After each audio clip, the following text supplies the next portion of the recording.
Welcome to the Festival of Storytellers.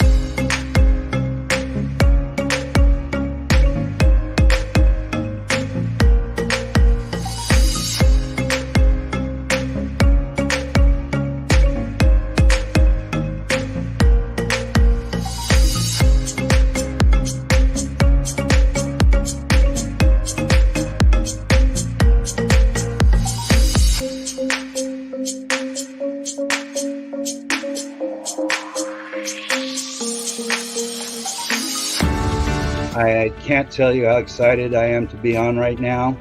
It's been a couple of weeks of excitement, getting prepared, and I've done a lot of things in my life, but this has got to be close to the top. Thank you, and Reader's Magnet, and thank you, John, for putting this forth and taking the chance on us authors in presenting this out to the world. I've enjoyed this immensely, Joanne. Ellie, so have I. Thank you for who you are, and thank you, Reader's Magnet. You all are beautiful, and you've worked so very hard, and we are blessed. We are. I thank everybody that's involved with this process, because we know writers need readers and writers need publishers. We thank Reader's Magnet and everybody that's involved. I love Reader's Magnet. They say, we share your stories with the world.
that people. My name is Jim TENEYCK. I, to begin with, I want to just thank Readers Magnet for giving me the opportunity and the other authors for giving us the opportunity for addressing you and for promoting our books. Thank you. Thank you for the technical help. And I just want to say that I can't look out over the audience to see if there are any familiar faces out there from yesterday, or if there are any faces at all for that matter. So if you were here yesterday, I'm just going to do a very brief recap of some of the things that I was saying yesterday, an introduction to the book. The book is The Life and Times of Walter Reuther, An Unfinished Liberal Legacy. Uh, I went into some of my background and some of my reasons for writing the book yesterday, and I'm told that the session from yesterday is saved on YouTube and Facebook on the Reader's Magnet Facebook and YouTube pages. So for those of you that are new, I encourage you to go there. And I'm going to be covering some different material than I did yesterday. Okay, let me start by putting up the screen, which has the table of contents for the book. Okay, when that comes up, I'll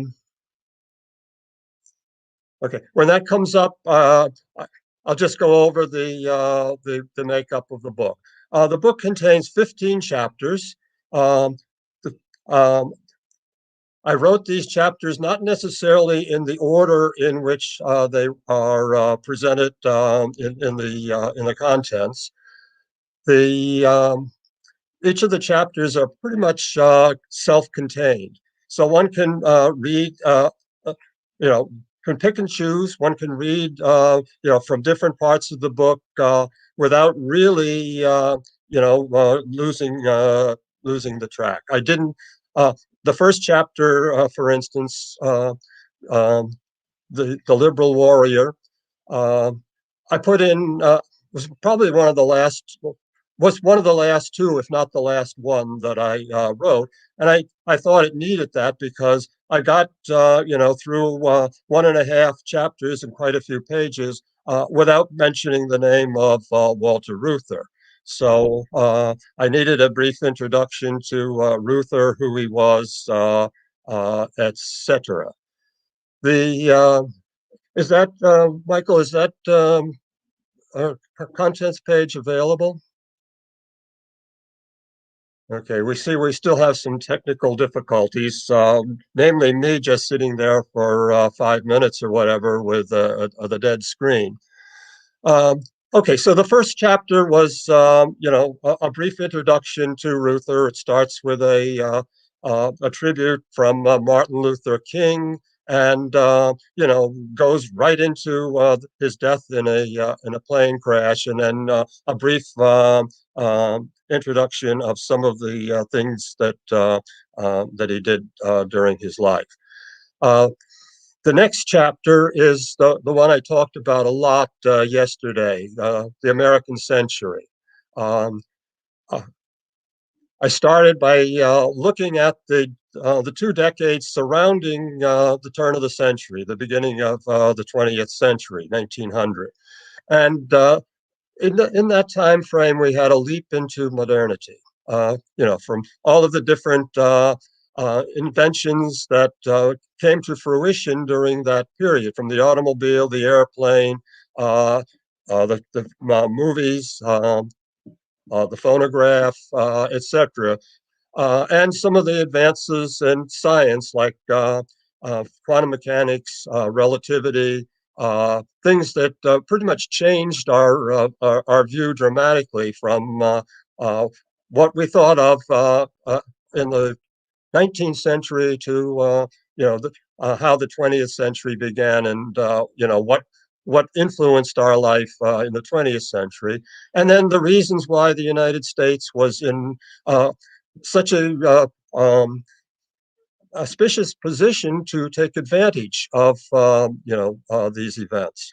So that's something we talked about fairly extensively yesterday. Then I jumped into something called the formative years. The formative years of the labor movement and of the Reuther, the young years of Reuther into his adulthood, into the period when he became a you know, a leading voice in the auto workers union. I'm going to talk more about that one tomorrow. So we skip over then to the birth of the CIO, the initial strikes from the UAW. The thing that really put the UAW into a position was the strike in Flint, the sit-down strike at Flint. And the next chapter then goes into the strike, the attempt to, and the ultimately successful attempt to unionize Ford, which was, the major holdout at the time. I do want to talk about that in detail tomorrow. Uh, we then go into the war years, more so from the uh, um, Roosevelt's third term, breaking precedents to run for a third term. Some of the things that went on during that particular process. Into the war years was more about what was happening on the home front. Then going about details about military advances and so forth during the war years itself. What was happening within the labor movement during that time, and how the country was preparing for the eventual expected victory by 1944 and so forth. Victory was expected, and we're beginning a return to what was going to occur once the war was over, and some of the war measures were no longer in effect. The next was the Treaty of Detroit, and I'll go into that whole section again tomorrow. We go from there to different chapters. The Civil Rights Movement. I have a fairly long chapter on IBM, which I will cover at some later date as well. Then I have the chapters on the Cold War, Vietnam, the aftermath of basically the Great Society programs, Reuther's involvement with the Great Society, and then the aftermath. It ends with two chapters, one on healthcare, and the second one I call the post-American century, namely because it doesn't say that America is not going to be as influential as it was in the 20th century, but or that some other country like China or the European Union or whatever combination of countries is going to supplant the United States in its influence. But the things that are changed is that we've gone from an industrial society to a post-industrial society, and that some of the advantages that we had during the industrial society no longer apply. One of the advantages that we had during the 20th century was that the rest of the world was pretty much devastated by the effects of two world wars. And the United States was really the only country, the only major, industrialized country that was left unscathed from this time. So that, that's that's no longer necessarily the case. The advantages in the resources and the geography that provided an advantage during the 20th century are not as pronounced, let's say, for the 21st century. So it's a question of how we handle the 21st century. The second part of that chapter is just some of the other issues that Ruther was involved in, from the healthcare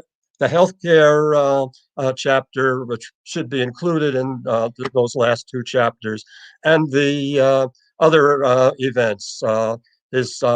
Um, he was involved in the first, you know, public, you know, let's say the first public resistance to the building of a nuclear power plant in the area between Detroit and Akron, Ohio, close to both of these major population centers. And so I want to just talk a little bit about that today. So the whole issue of nuclear power. And then he was an early advocate for the environmental movement. He was an early supporter of the Earth Day. He spoke at his daughter's first Earth Day, the first Earth Day event at his daughter's college, just really weeks before the plane crash in which he died. He created a position within the UAW with somebody on the executive board, a woman who was on the executive board whose responsibility was the environment. So he was he was somebody that grew up on basically a farm near Wheeling, West Virginia. He was somebody that enjoyed the outdoors himself. The last day before he died, it was just prior to Mother's Day, I believe, and he was planting bushes and doing some gardening around his home before he boarded. He and his wife May boarded the final fatal plane crash. I'm just seeing. I don't know. I was just seeing if somebody had asked a question. Okay, I can't read the name of who this was, but I'm trying to read the question, and I've got it. I have to apologize that I am a macular degenerate, and I have my trusty magnifying glass here to help me do the reading. That's really great that you are going through the chapters and the story behind them. Thank you very much for that comment. So he was an early environmentalist. He was somebody involved with nuclear power. He was not an opponent of nuclear power, but he was opposed to the particular nuclear power plant that was going up in the area between Detroit and Akron, Ohio. This was a breeder reactor. It was the first commercial breeder reactor. So it was an unproven technology. Well, basically all of the nuclear plants at this stage were relatively unproven or undeveloped, let's say, technology. They were in the first generation of the nuclear power plants. Ruther himself was an engineer. He was a tool and die person who was interested in the technology. He believed in the technology. He believed in the Fordism, building, on an assembly line basis, etc. He was not against, the Ford approach to try to increase the supply and lower the cost of the product at all. But he was opposed to building this breeder reactor in the area close to these two major cities. The breeder reactor was a particularly dangerous technology. There was the one experimental breeder reactor plant in Idaho Flats where there was an accident in which people were killed. So the breeder reactor, the way that the original power plants were called boiling water reactors. They used U-235 as their primary fuel, and would excuse me. So the U-235 had to be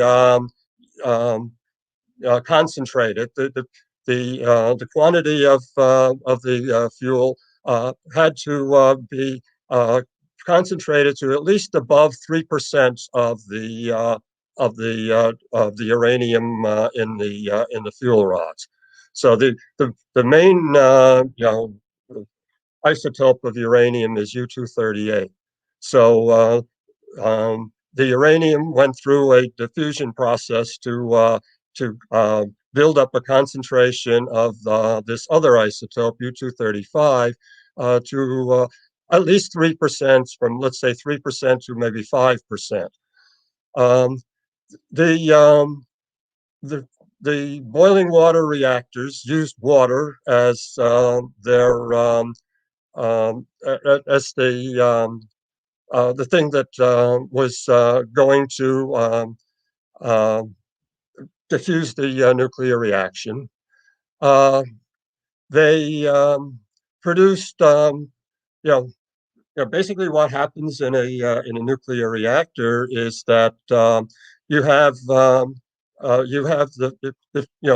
concentration of fuel is going to produce a series of fissions.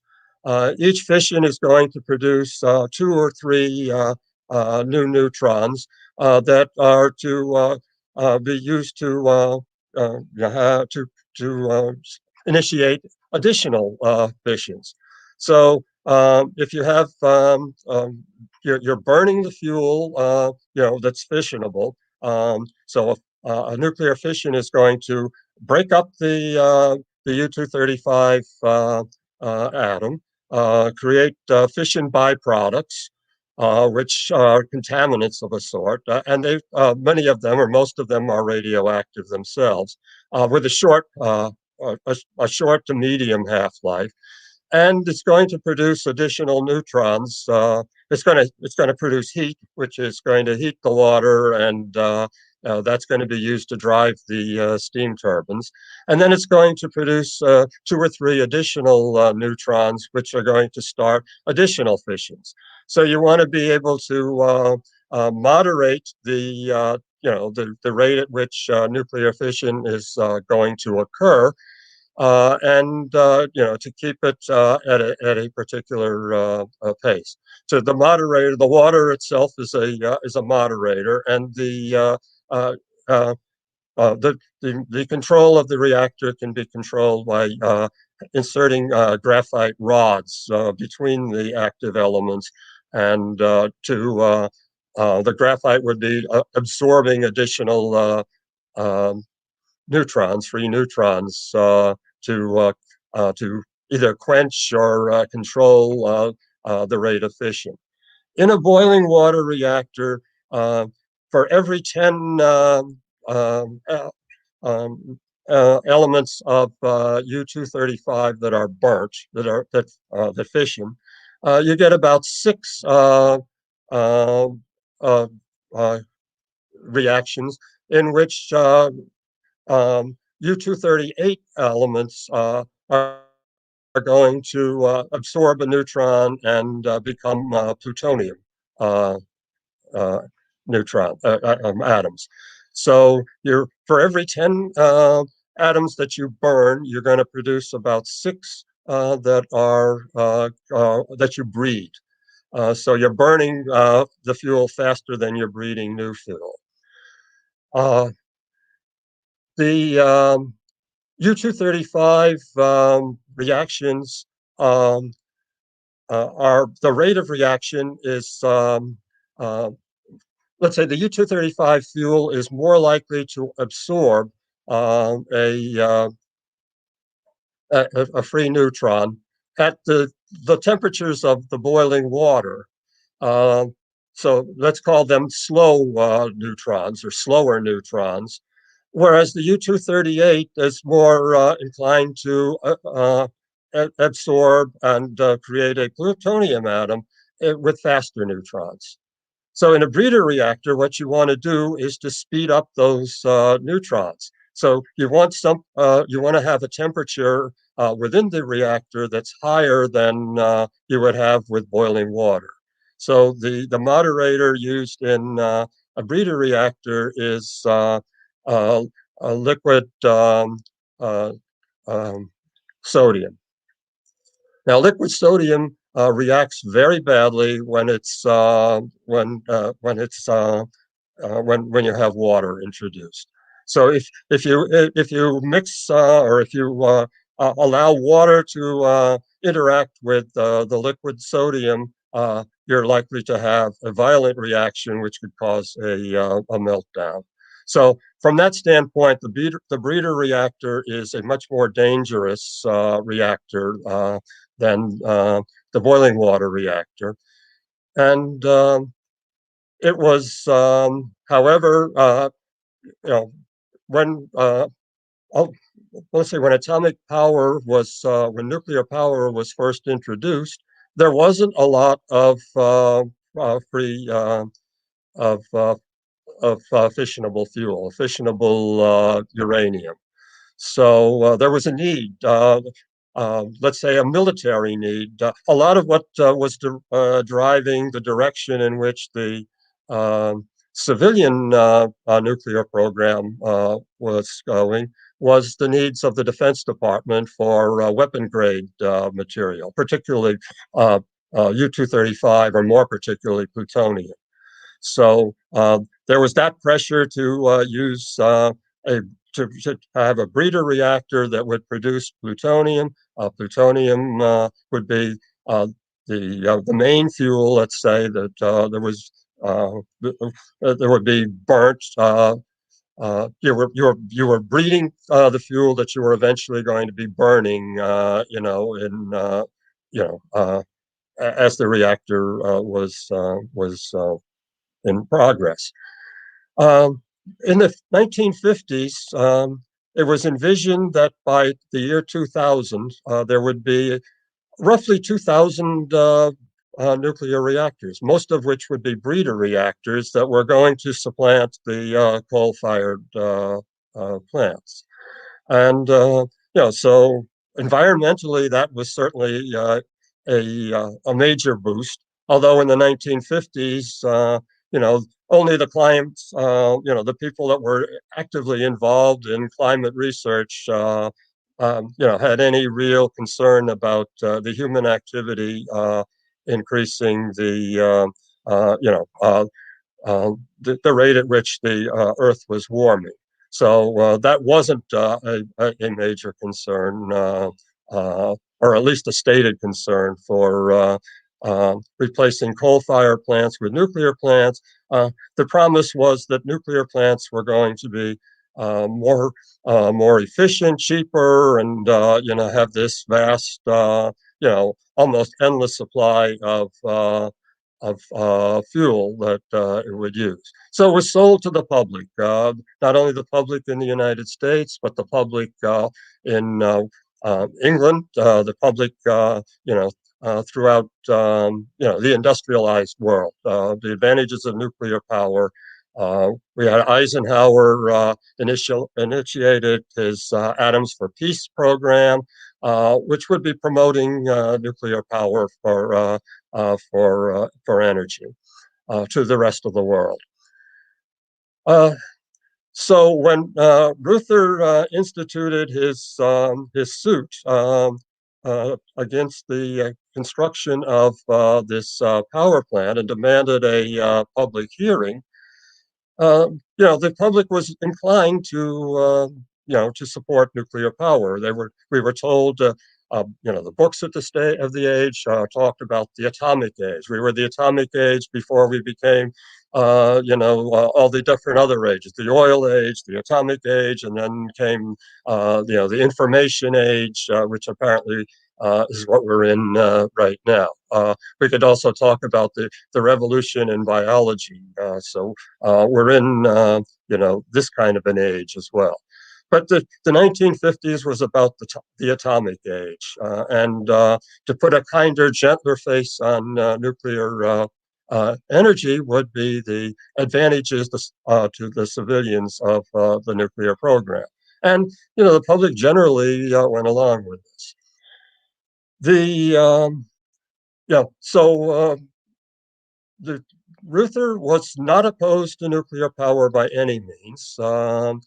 He was somebody that believed in the technology, and he was opposed, however, to putting this plant with some of the dangers that other unions that were working directly in the field of power and nuclear power in particular were raising cautions. The industry had, during the public hearing, the industry brought out their heavyweights like Hans Bethe, who was a proponent of nuclear power.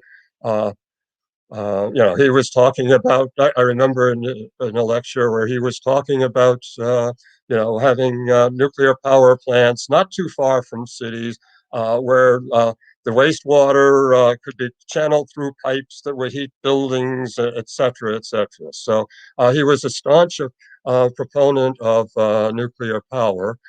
But nuclear power was in its first generation, and we've seen, since this time, that a lot of these first generation plants had some trouble. Like 3 Mile Island was able to avert a major catastrophe, but there was a nuclear accident domestically at 3 Mile Island, which put a little bit of a damper on nuclear energy. And then, of course, you had Chernobyl and Fukushima Daiichi.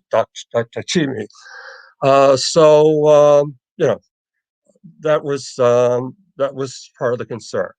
Ruther's concern was, there have been problems with the breeder reactors. It was a new technology, a dangerous technology, and that what they should do is to build a prototype unit somewhere further removed from, the major population centers where this one was being used. Ruther lost the public hearing. The case went to the Supreme Court eventually. There was a judge that issued a temporary delay on the further construction of the plant. It went to the Supreme Court, and the proponents of the project won by a 7-2 vote in the Supreme Court. So the nuclear plant construction went ahead. Unfortunately, it did run into some of the same problems that Ruther anticipated. It never really ran at full power. It had a situation where they averted a meltdown during one of the phases when it was not running at full power, and they were able to, stop, the accident before any radiation left the containment of the building. But after that, they were slow. They never did. It ran. When the plant came online and was licensed, it ran for less than a week during its, I think it had about a 10-year run. And it ran really at full power for less than a week during that time. It was much less than a week. It was more like it measured in the length of a day when it ran at full power. So it was full of problems. When it came time to relicense the plant, it was not relicensed. A lot of the original backers backed out. So this plant was never really operated at full time. One of the things that the public hearing did bring out was that at the time, the nuclear power was both the Atomic Energy Commission had the charge of both promoting and regulating the nuclear power industry. So they had a they had a dual uh, effort in mind. They were promoting nuclear power at the same time that they were trying to regulate, and this led to a real problem. So one of the benefits of this uh, uh, lawsuit, let's say, that Ruther and his group initiated, was that the Atomic Energy Commission was broken up into the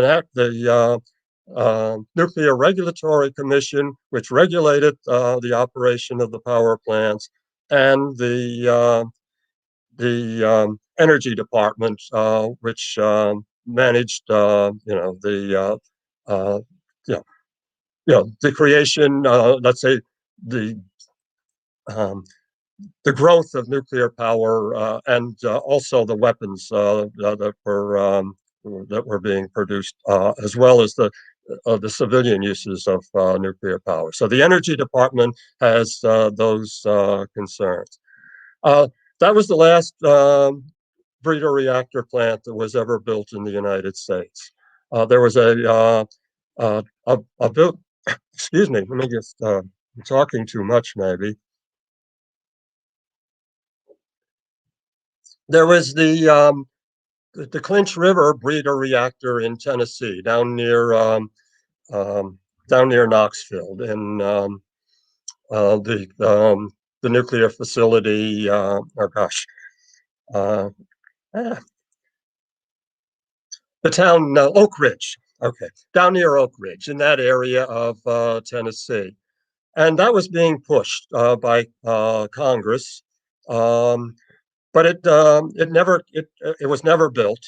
Um, there are always problems. That at this point it became cost overrun problems. That the promise that nuclear power, that the breeder reactor plant would be more efficient and less costly than the standard boiling water reactor plants.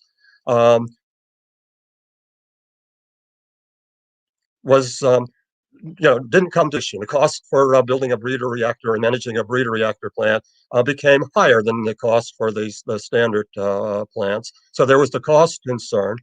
And during Carter's administration, when Jimmy Carter was at the Naval Academy, he was studying engineering. So he was an engineering graduate from the U.S. Naval Academy.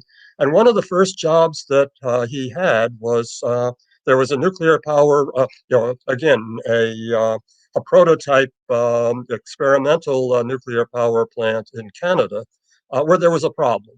And he was part of the cleanup crew that was sent to help, clean up the, the, you know, the, the water, etc. That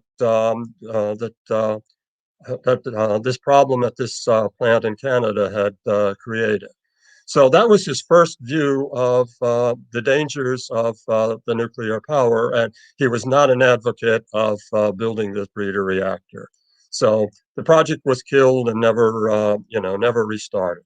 So to this date, we don't have another breeder reactor plant that was ever built. This Fermi 1 plant outside of Detroit was the only one, and it never really came on fully online. Um, now, during the public discussion, the man promoting the plant, the Fermi 1 plant, was a man by the name of Walker Sisler. Walker Sisler. He and Ruther debated this project in public forums. You know, they frequently met, debated the process, but they didn't become enemies doing this. Uh, Walter Reuther was awarded by the was given an award by the Israeli government. He was given an honorary chair, or let's say an honorary chair was established in his name, the Walter Reuther Chair for promoting the peaceful uses of atomic energy. And who was there who made the trip on his own dime, to be with him when he got this award was Walker Sisler.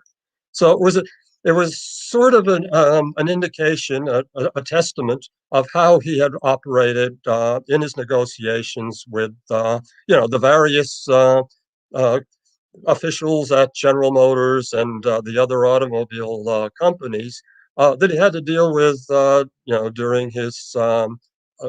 he was still part of he was still the president of the UAW at this time, but he was coming up on his retirement in about 3 years before the fateful plane crash. So.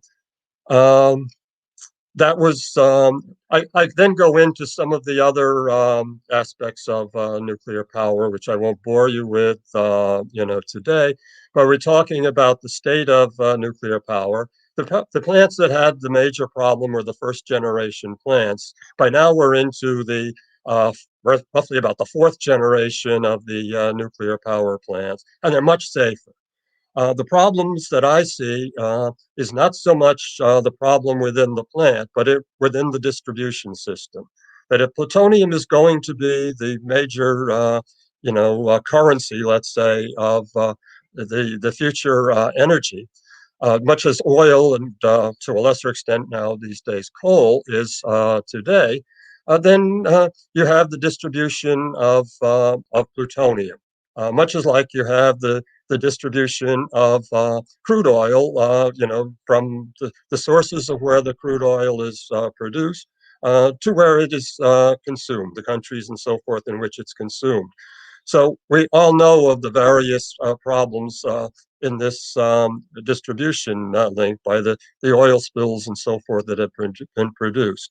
So that's a danger that I would see with the plutonium. Not so much the problems with the plants themselves, as long as they're not built near an earthquake zone, which some of them have been, or in an area where they're subject to a tsunami like Fukushima. But the supply line, how plutonium is going to be handled and how it's going to be distributed around the world, and I would fear that that we can control what happens in the plant a lot better than we can control how the nuclear fuel is going to be reprocessed, in cases that it needs to be, etc.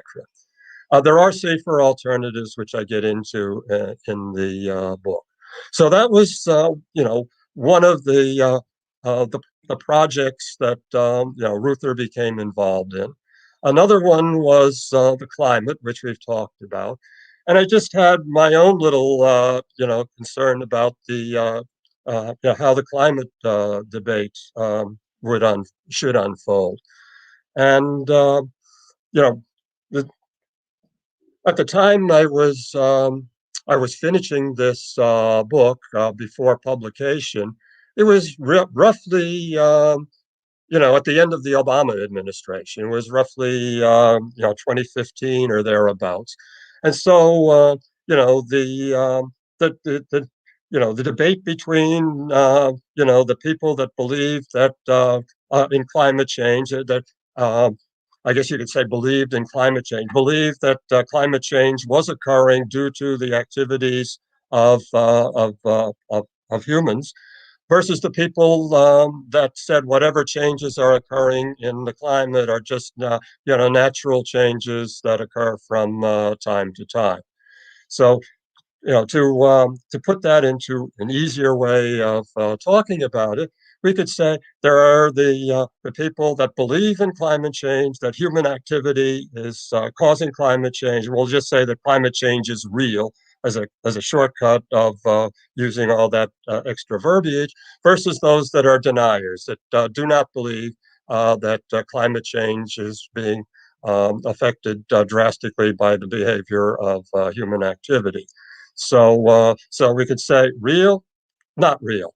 And I would take a 8 by 11 blank sheet of paper and draw a line down the middle, where you have the people on the one side, you have that climate change is real. On the other side, you have that no, it's not real. It's not being caused uh, um, by human activity. So real versus non-real, two sides of that line, and then take another line horizontally across the middle of the page, and you're going to have that we're going to do something about climate change, or that we're not. That it's not something that you do on a one-time basis, or go to one climate conference like Glasgow or even Paris and etc. Any of the previous climate conferences, but it's something that has to be done on an ongoing basis. So the cost of combating climate change is something that's going to be incurred on an ongoing basis. So let's talk about it as a year-to-year thing. And those that it's not real, and nothing is going to be done.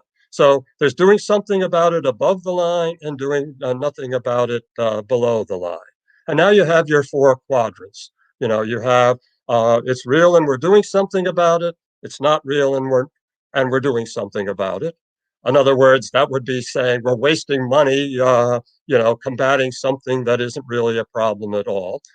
And then you have the bottom line where it's real and we do nothing about it, and it's not real and we do nothing about it, which says, fine, we haven't wasted that money we thought. Okay, now the next thing you do is, okay, what are the probabilities on each of these sides? So where do you put that line that I drew down the middle of the page? If you put it over, if you say, okay, who are the people that really know, what the effects of human activity is on the climate? And really, the only ones that really study this problem are the people in climate science. Not necessarily even somebody who's a scientist but hasn't been studying climate science, is not reading the literature on it, and is not, all that, has not much of a better perspective unless you go and study the literature and so forth. So the people that are writing the papers that are papers that are previewed and and are you know um, pre-approved, let's say, by other readers, those are the people that are going to set, where do we set this line? And I said in the book, well, let's take it at 95%. It's probably a little bit more. You have some of the people that are involved, quotes, in climate science that work for an energy company, et cetera. And you might be a little more skeptical of what other people are doing, or have a bias, let's say, to try to look at other possible alternatives. But the majority of the climate scientists, not only in this country but worldwide, that are, especially those that are independent, are going to say climate change is real. Humankind is causing this effect, and we're getting into a danger that this could be irreversible. So we put that line over at 95%, that the probability of climate change is real. And then you have where do you put the horizontal line? And there I'm putting it at, let's say, 50-50, because this is the general public.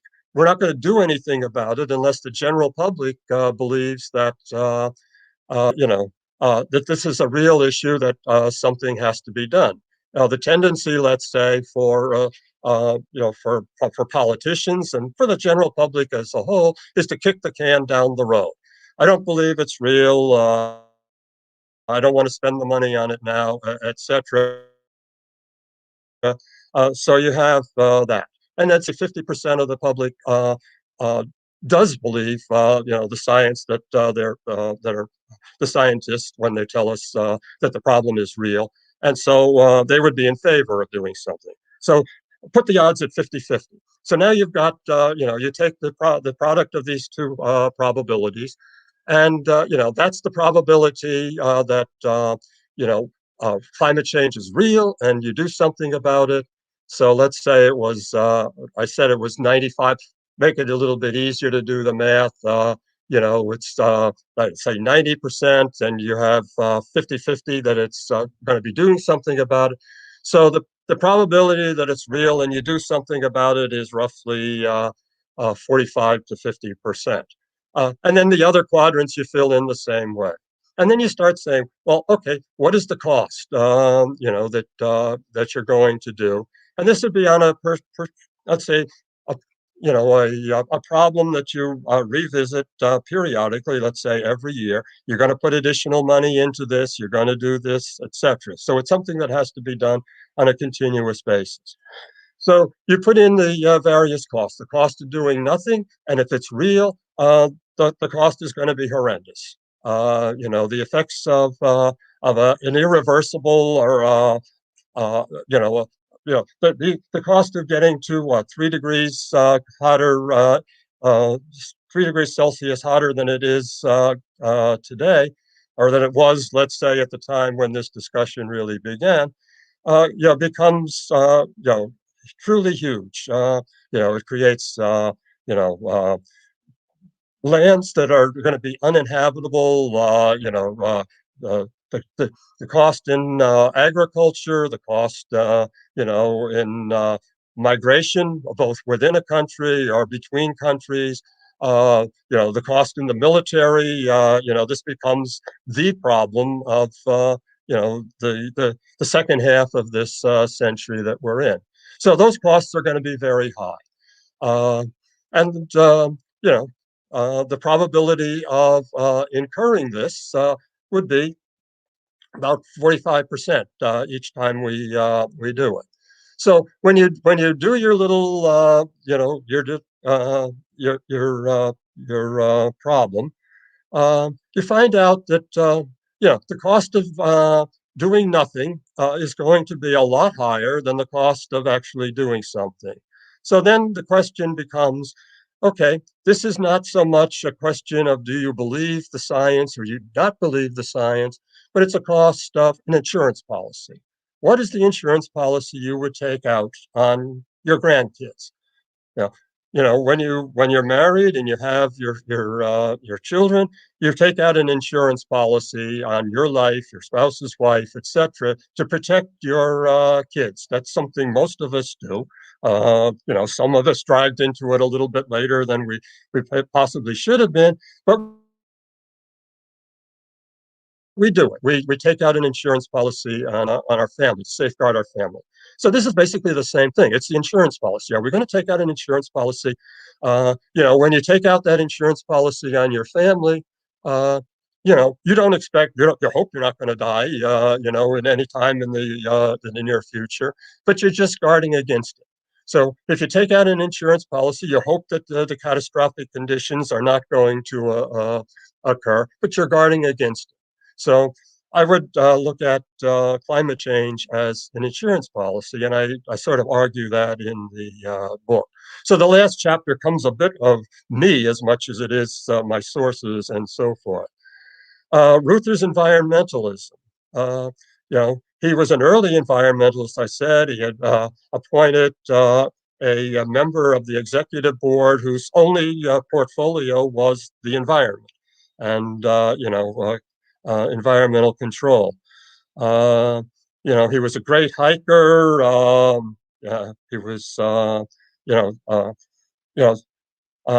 of the incidents that I marked in the book was that he was visiting Florence, and at a time this would have been, I think, in the immediate post-war period, when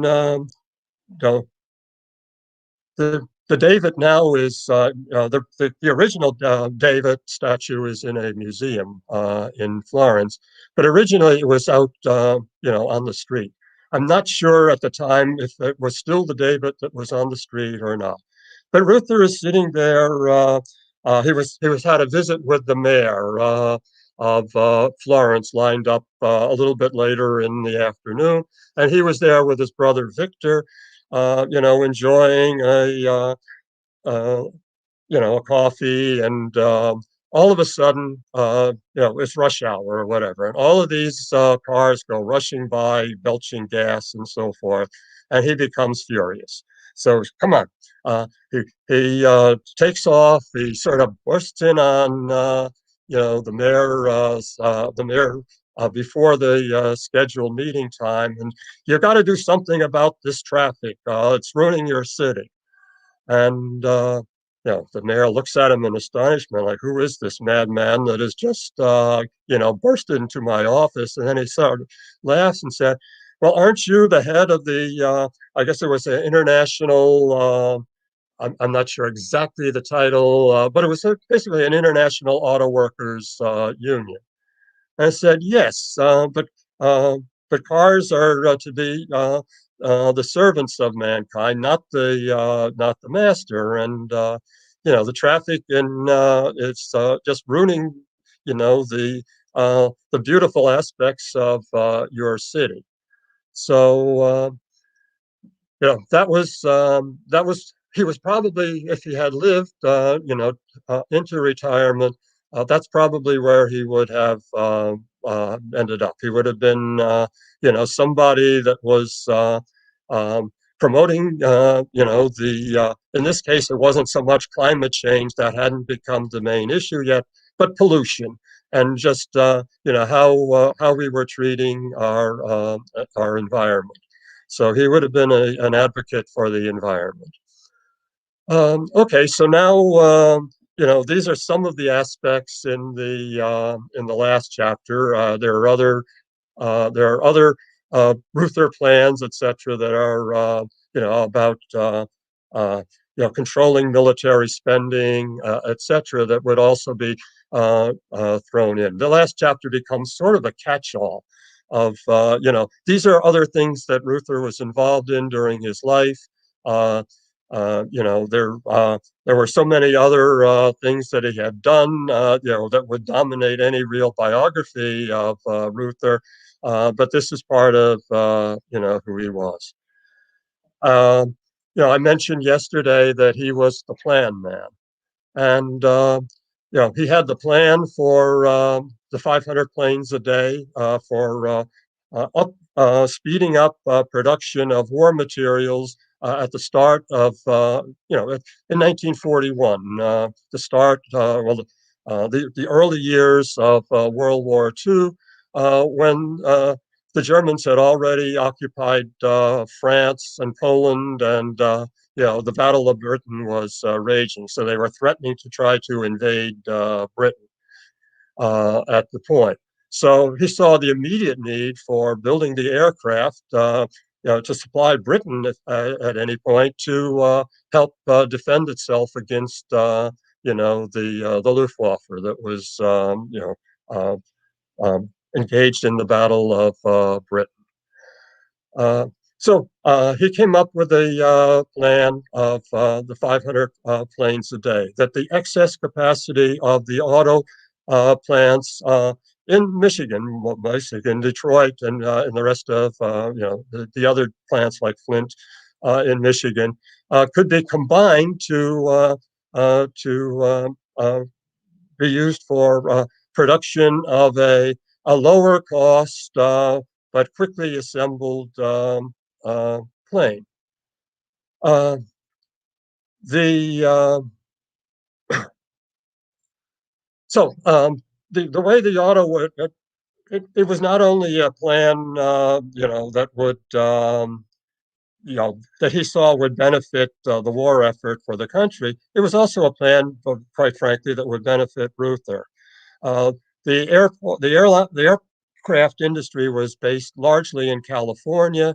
The union that was the branch of the union, the division of the union that represented the workers in this plant was under the direction of a man by the name of Frankenstein. I'm blocking on his first name.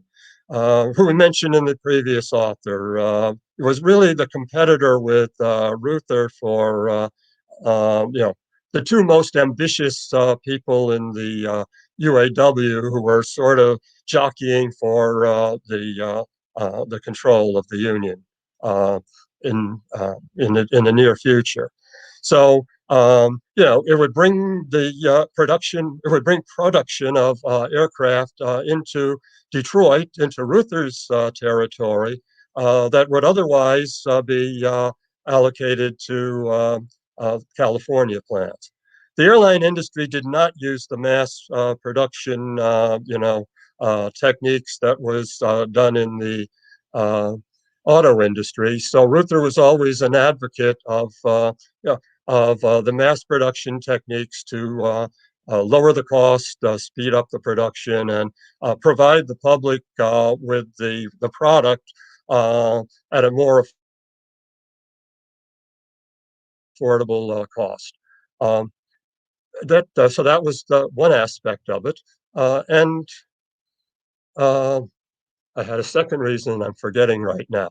But anyway, the plan. The other plan was that the auto industry was basically seasonal, particularly for the more skilled workers, like the tool and die workers, whose were needed really only during the time of the new model change.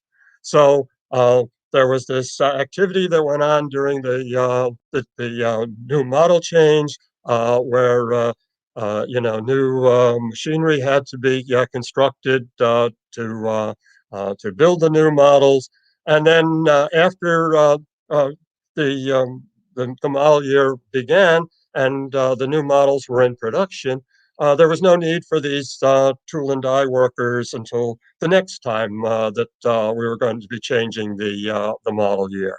So that was part of the excess capacity. That the work in the auto factories was not uniform. There was a line, let's say, earlier from one of the auto workers that was talking to Roosevelt back in the 30s, and telling Roosevelt asked him, how much money do you make? And I make such and such an amount during an hour per hour.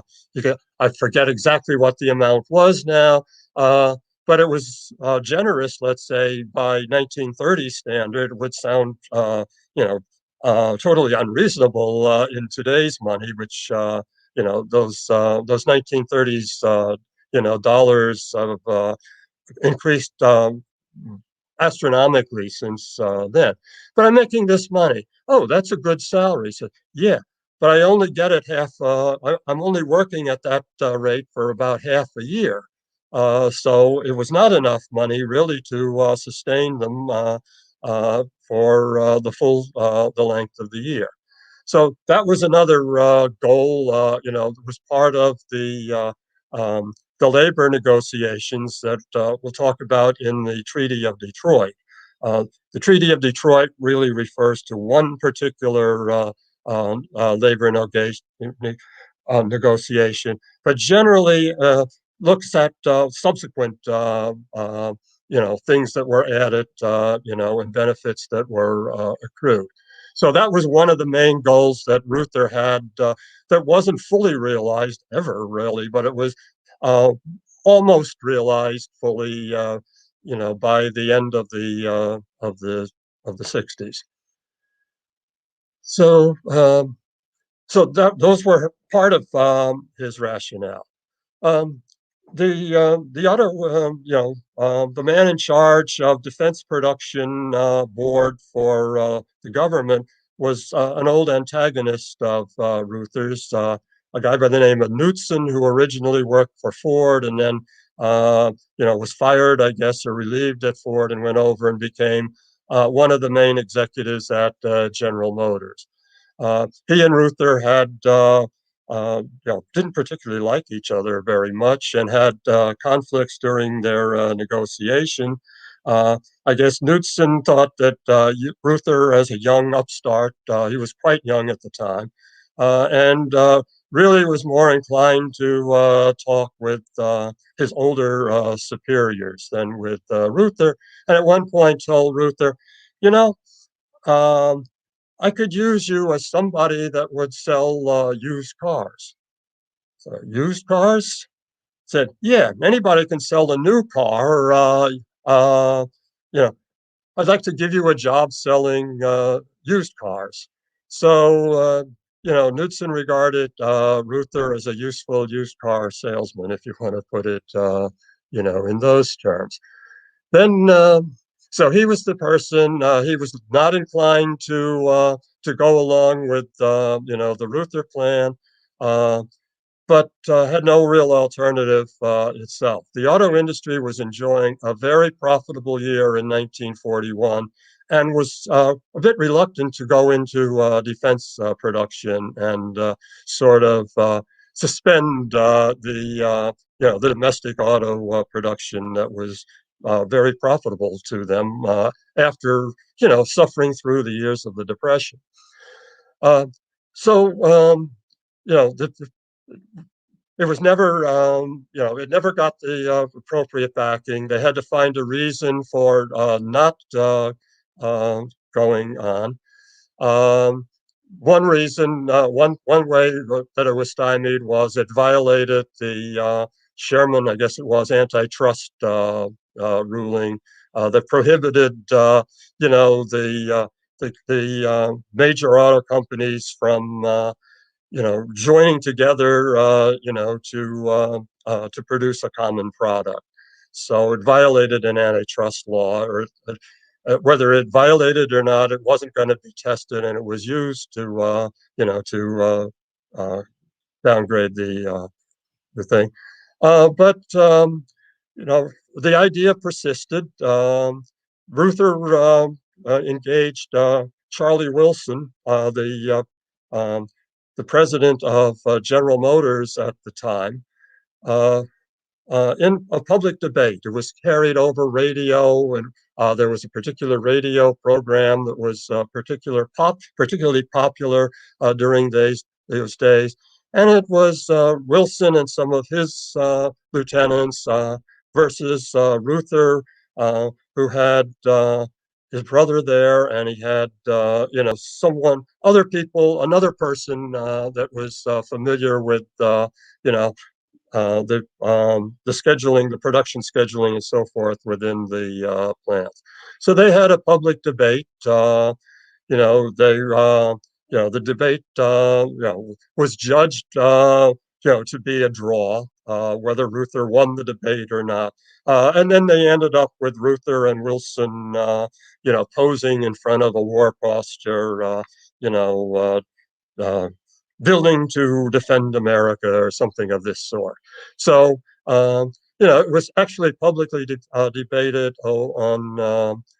during the time, and uh,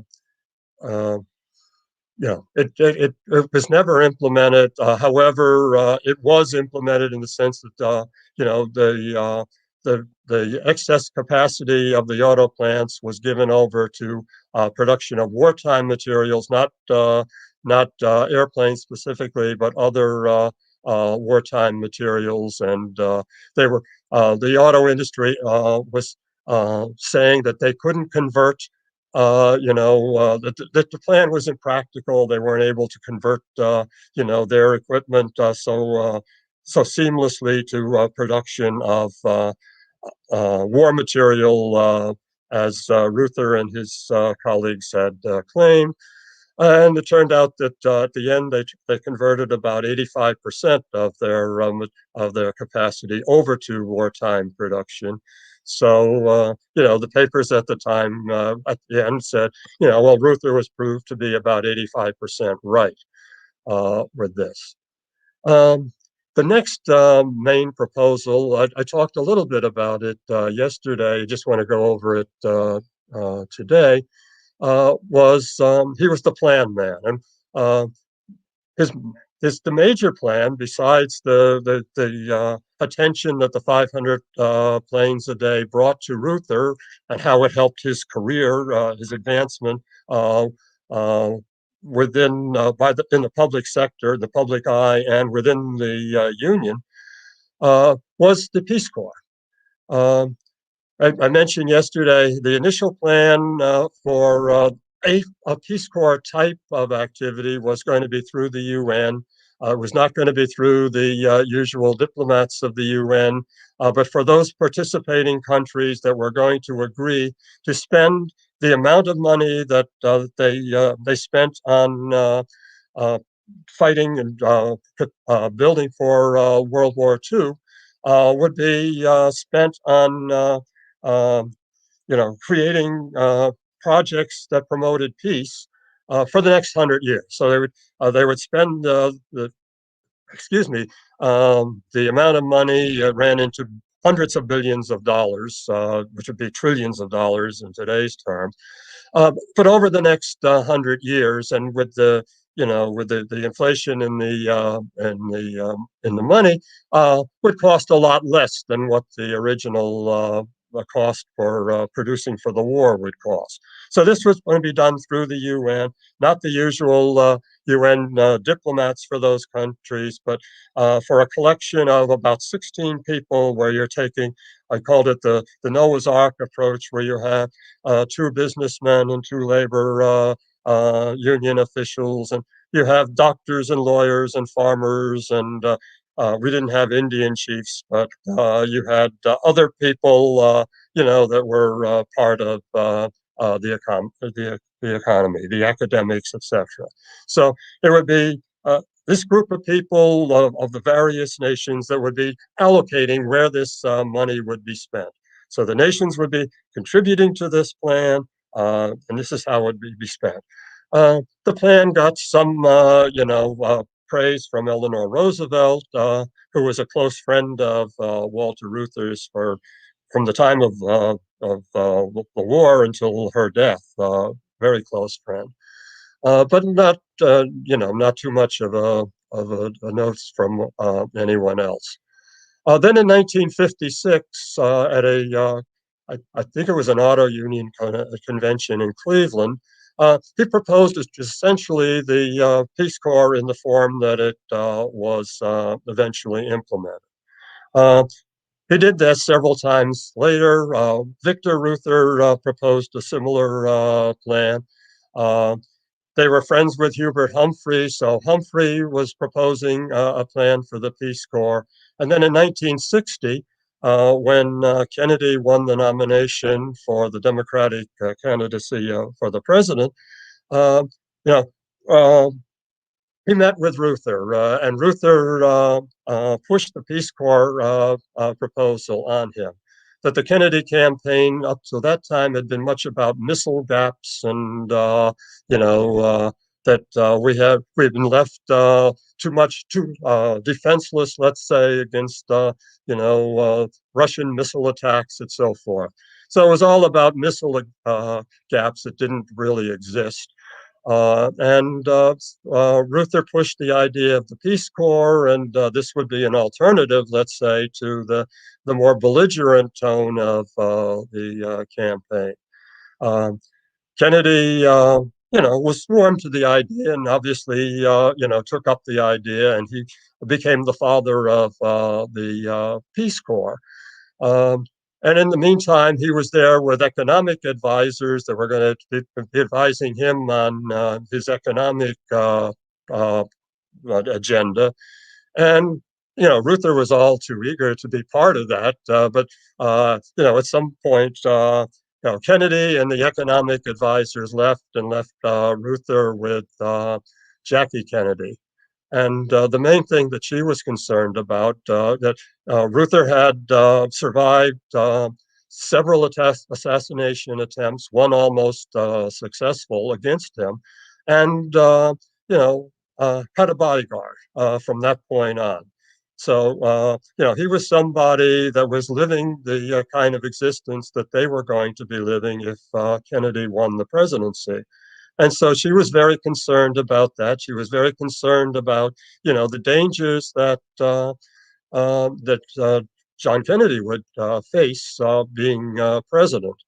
And so, the last, not the last conversation that, Ruther had with Kennedy, but this last conversation before the election itself evolved around the dangers that the president was going to face. So, that I think I've talked a long time. I'm not sure, exactly how much time is left, but I'd like to open the floor up for people that have questions. And I again state my thanks to Reader's Magnet for providing this opportunity. I want to thank the people in the audience that were either, especially those that were here yesterday and came back for more. Thank you. For those of you that weren't here yesterday, I remind you that you can see the discussion yesterday and some of the topics we covered on the Reader's Magnet Facebook and YouTube links. So go there for information. I haven't seen, the chat line open up more, but if people in the audience have a question, I'd like to entertain that now. Otherwise, I can blat on, a little bit more about some of the things that are in the book, but I want to save some of the material for future discussions. So. I'm not seeing, unfortunately, some of these, I have to try to get out my trusty questions are here. Okay.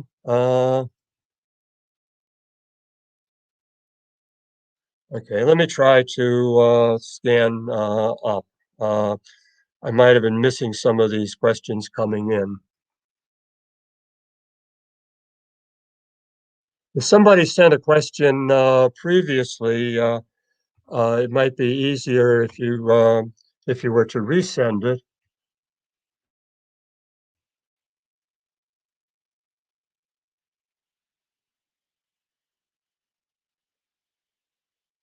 Okay, thank you. This is somebody. Okay, they're coming in thick and fast now. Hold on a minute. I missed the previous one now 3 minutes ago. How interesting. I love science, and the book has something on it, and James just explained it to me clearly. Well, thank you for that comment. I'm getting nice comments. If there are any questions, this is the previous one. How long did it take you to write the entire book? It took me a long time. And I think it was maybe a contribution to the degeneracy of my macular, if you will, that I was actually able to read the book. I would say it took me the better part of 4 years, if not 5 years. Uh, I retired in 2007, and I finished the book maybe about a year or two before it was published. So that's, roughly 5 or 6 years. So it took me a long time. As I said, I didn't write it in sequence. There were some chapters that I knew what I wanted to say right away. So the advantage of that is that you don't have to read it in sequence. You can skip and choose different segments, sections that you want, and you can read them out of order without really needing. Yeah, obviously there's stuff that's been referred to in previous chapters, but it doesn't lose the ability to go to skip ahead, go to a different chapter, and read that. So you can read it at your own pace and in your own direction. Okay, let me see another one. Have you ever experienced writer's block when you were writing this book? How did you get over it? Oh, not so much writing this book. Like I say in my biographical sketch, what I do now is write poetry. I like writing poetry, and it's basically the only thing I can do anymore, because with my eyesight, my my ability to research, to go to the library, etc., is limited, and my typing skills are diminished. I can't see the keyboard as well as I do. My fingers aren't as agile as they once were. So I can't type a line of of content without having to go back and correct numerous typos, etc. So I'm a slow writer, a slow reader. Uh, I my I could write fiction, which where the requirements are less stringent upon the research, although there are substantial research requirements that are done there that I'd have a difficulty doing with my eyesight. But I'm not. I wouldn't be any good at dialogue. I was never an outgoing person. Uh, uh, if I give you your misapprehension because I'm talking so much, maybe it's nervousness more than you know uh, personality. So, but writing poetry, you do have blocks, yes. And I find that you not only have blocks, but you have spurts. That some of the best poems that I wrote, I was writing them simultaneously. 4 or 5 poems that were coming out simultaneously, not on the same subject necessarily, but it was just a particular period when you know it was there, and it was something to write. So if you're writing that kind of material, you're more likely to have, at least I'm more likely to have blocks. Uh, well, what's the best advice you can give young ones? Uh, Well, I didn't start really writing this book until I was retired. So I was in my 60s. I retired at age maybe 67. And I worked a couple of years. I taught several courses adjunct at Vassar. Uh, and again, back at Marist, I substituted for one of the people that was teaching a course that was typically my course, and who had a health problem. So I went in and taught, picked up that course midstream. So I I didn't really start writing seriously before that. I wrote a lot of poetry when I was young, in graduate school and at IBM, but I didn't write much in the years when I was teaching.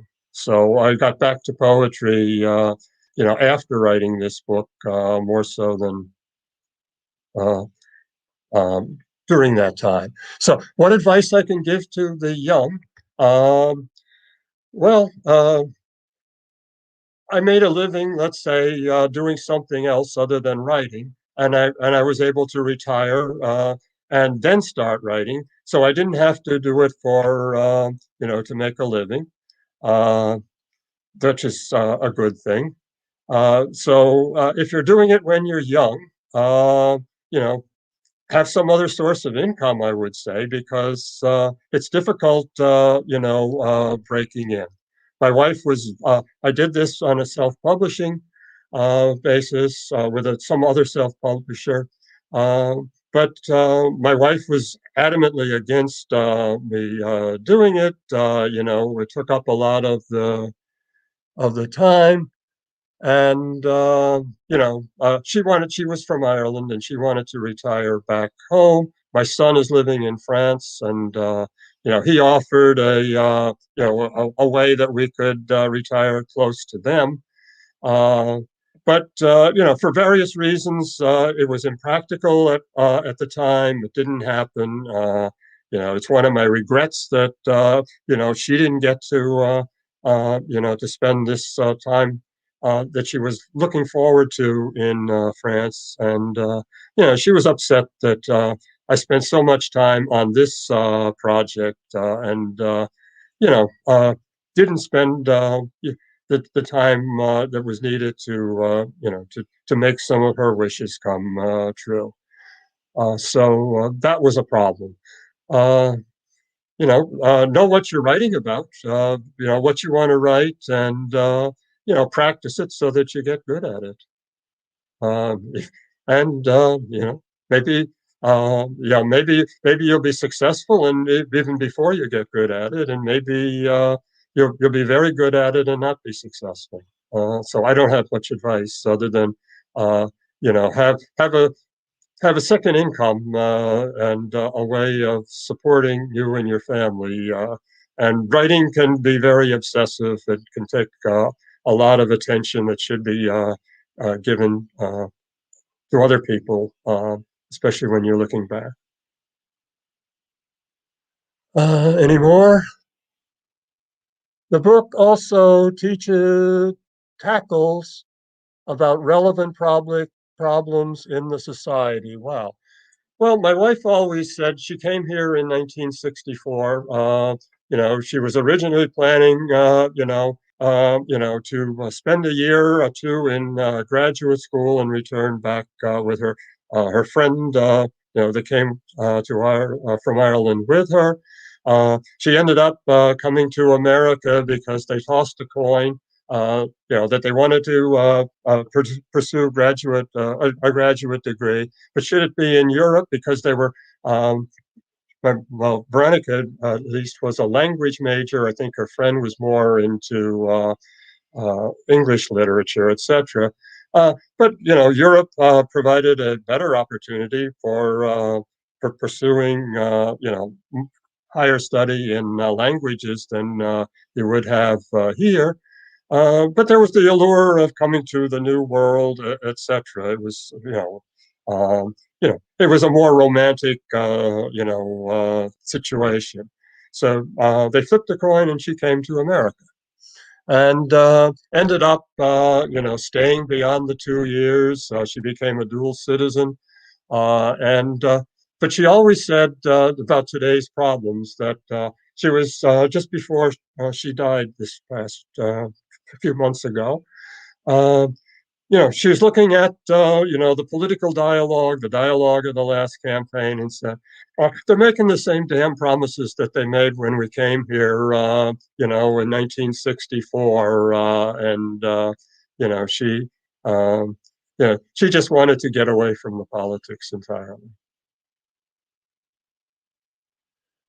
So yeah, it is relevant in the sense that a lot of the same problems, a lot of the same attitudes, the attitudes towards race, the attitudes towards immigration. If you go back to some of the people that I, I, I quote in the book in the in those years, you know.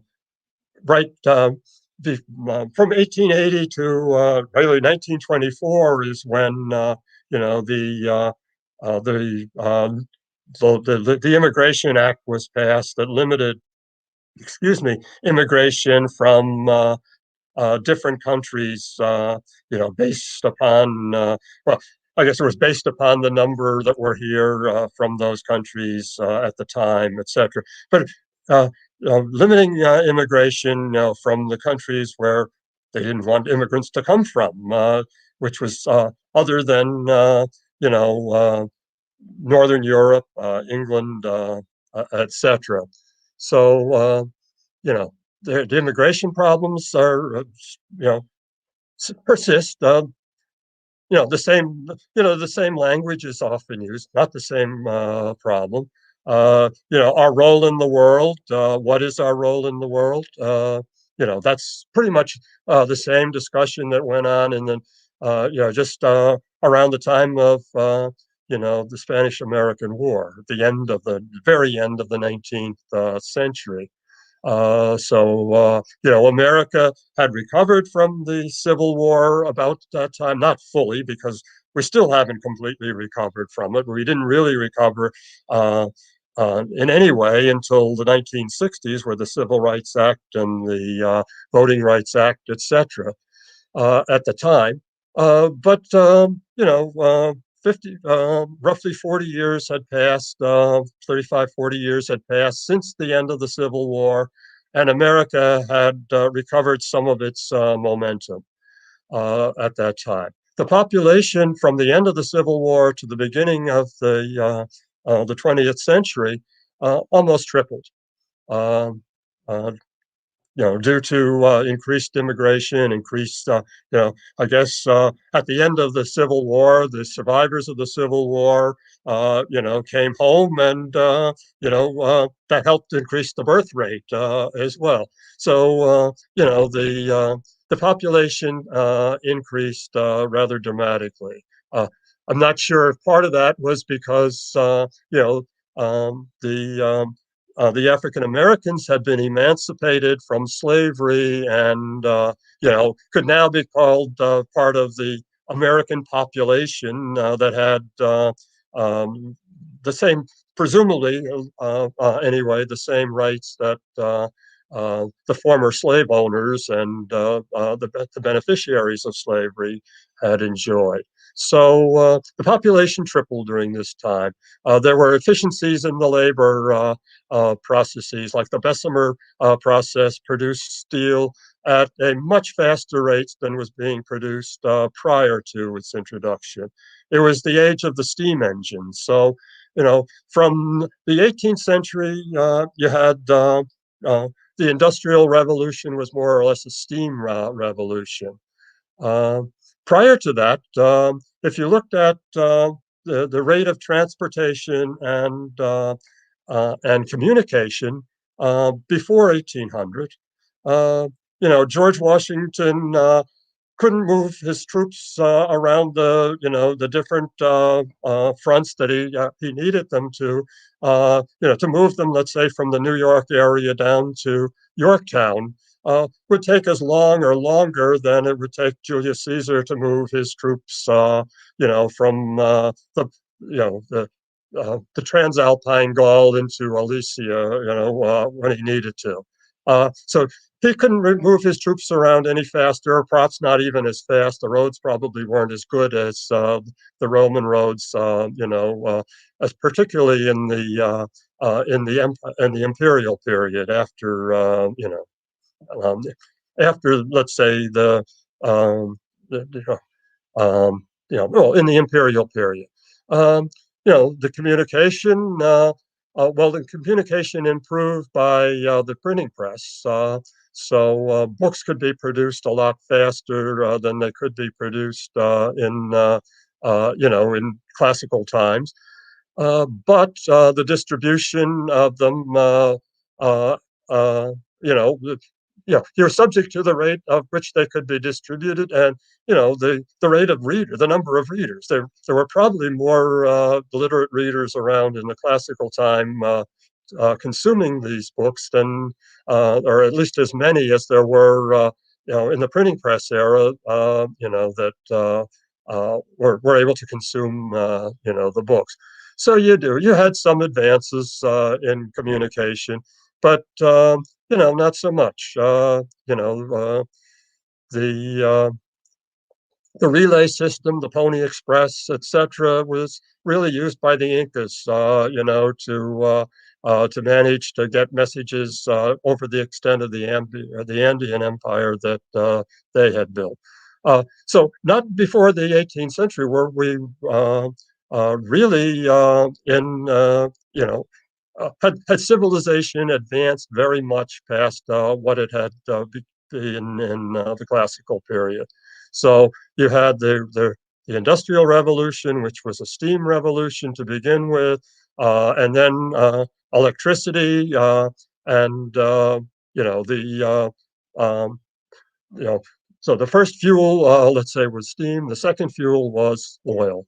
That propelled the Industrial Revolution, and so the advances that have been made in the 200 years, roughly 230 or whatever years now from 250, I don't know.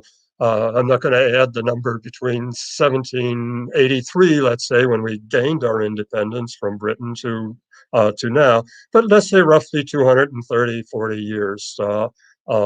That during this period, we've seen a tremendous advance in uh, our rate of communication and our rate of transport, particularly with the airplane and the jets, and now people going out into outer space and visiting the space station, etc. Okay, so okay, we will end the live session once you give your closing remarks. Okay, well, my closing remarks would be, again, thank you for the ability, to address you. If you did not see the first session and want to look at the discussions that we had on some of the topics there, it's available on YouTube. I guess I'm on deck to have another session tomorrow at 1:30. So I invite any of those of you that are interested. I'll try to cover some different material then.